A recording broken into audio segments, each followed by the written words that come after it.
Hello everybody, welcome back to Cinema Savvy. It is myself, George, bringing you a brand new review, and today I'm going to be talking about Borderlands, which is now out in cinemas worldwide, directed by Eli Roth and based off the video game series. I'm going to be giving my thoughts on this. This review may be a little bit shorter, if that is a sign of what is to come. But as always, I do want to hear from people at home.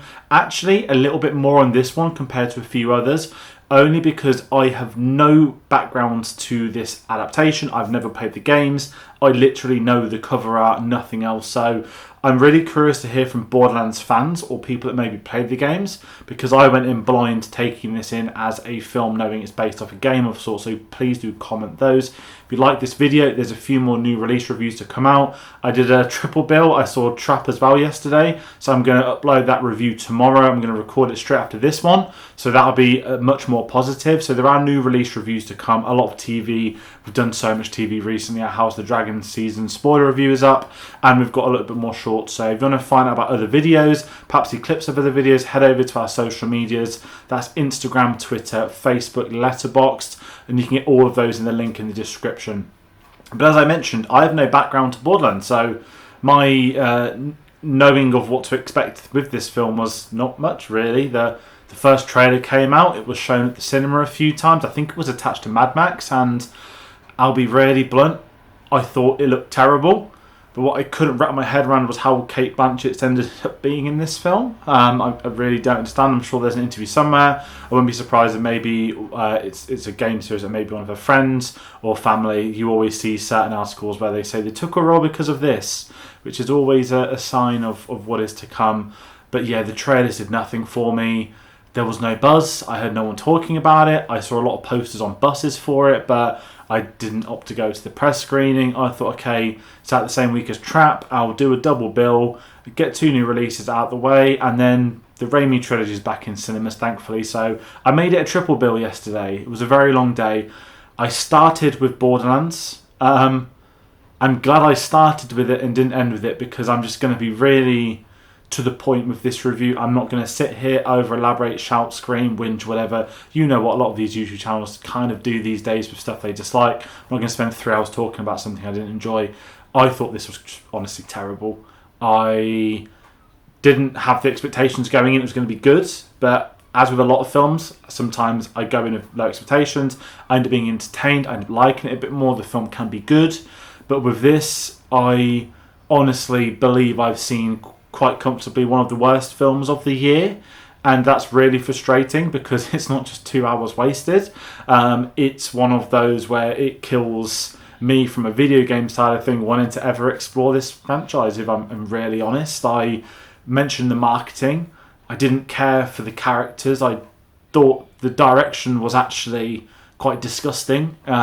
It was not a pleasant film to look at, and that's a weird way of saying it, but imagine if you wanted to hire George Miller to do a film in the desert, and this is what you end up with. And I actually think a lot of my issues come down to the direction. There are certain scenes, action set pieces, where you've got these visual effects, and then it looks like they're speeding up footage. And that's what I mean when I think it's disgusting. It's just like ugly, it's unentertaining, it's not enjoyable. And if I'm really honest, it's like a PS2 game. That sort of criticism you see online. It kind of felt like a video game you weren't playing. You were watching someone playing on YouTube or something. It was quite a mediocre experience, and kind of sitting with that, talking about the direction. I'm going to talk about some set pieces before the characters, and the set pieces themselves, it just felt like everything we've ever seen before, just done worse. There were no stakes to the action. The action itself was shot quite poorly.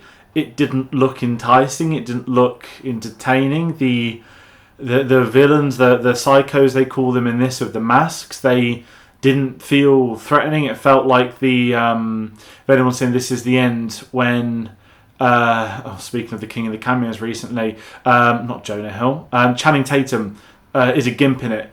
It just felt like the villains were an army of them, or that scene in Babylon where Tobey Maguire in that weird basement thing.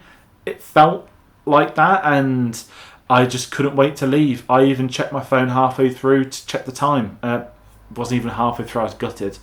And that's kind of where it stems into, moving aside from direction, from visuals, from action standpoint. The characters and the story, I just didn't care. I didn't really gel with it. It didn't seem interesting to me. It felt like the sort of thing I've seen before. It felt like a video game intro. I know it's an adaptation. I'm sure the opening meant something to a lot of people somewhere. Whether they're as disappointed, that's why I want to hear more in the comments. But the characters and the stories did absolutely nothing for me. I mentioned I don't understand why Cate Blanchett's in this. I'm sure the pace it was good enough, but you got Kevin Hart, and I can't wrap my head around this. And I'm not taking the mick because he's small, but he's meant to be this stoic action, this soldier, the soldier that's turned working for the evil corporation. It's Kevin Hart. You can't make him intimidating. You can't have him do a tough voice. There's a reason he's basically been the comedy side angle to The Rock for the last 10 years. And it is because he isn't fit to be the action lead. And with him being an action lead in this film, it just sort of felt ridiculous. And adding into the ridiculousness, you've got Cate Blanchett completely out of character, out of her level. Again, what's she doing in this? I don't understand. I'm not really going to talk about the Borderlands cover character that's in it. It's a physical performance. He doesn't have a lot to do, and especially as well with the teenage performance. I forgot Ariana Greenblatt, I think the name. She's young Ahsoka. She's in the Barbie film. She's got a pretty bright future within the industry. I'm not going to sort of shit on a teenage actress. But I didn't care for that character, who's an important character. I didn't care for any of the characters. And the villain, oh dear. I thought Madame Web would be the worst villain we see this year in film. But we have one on par with Madame Web. Just instead of ADR, we get weird face mask CGI onto other people. Very strange, very weird. And yeah, it just kind of epitomised the film. I think it is the worst I've seen this year. I'm not going to recommend anyone go watch it. If you've seen it already, I'm sorry. If you've seen it already, you liked it, fair enough. Please comment. I really want to know. And someone might say, "Oh, we'll play the game to give them a chance." Absolutely not. I've got a list of games I want to watch, and if this is even remotely accurate, whatever, I'm just zoned out. It's not something I'm going to go back to now. It sort of crippled this review and trying to, I look for the entertainment side of things. I love a film that's terrible, that's enjoyable, but this was just terrible and boring.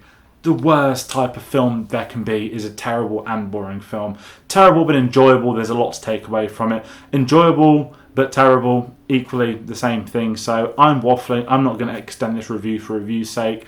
Don't go watch this film. I really don't recommend it. It will be a blemish to a lot of the cast in this. Certainly Cate Blanchett, actually. Yeah, that's the main one. So they'll have all moved on very quickly, and the rest, me as a viewer, I moved on literally 20 minutes later when my screening of Trap started. So come back on the channel tomorrow for a review on Trap. I'll give my thoughts. I'm going to record it now. Far more positive on that than this, and that's going to do this review. So as I said, comment if you like this video. If you want to subscribe, we've crossed the 3K mark. We've got a new series working in the background. We're doing more social media. We are getting the channel going again after a very tough year. Family stuff, life stuff. So that is on the horizon. That's to look forward to, but Borderlands was not. So thank you all for watching. Take care, and I'll see you on the next one.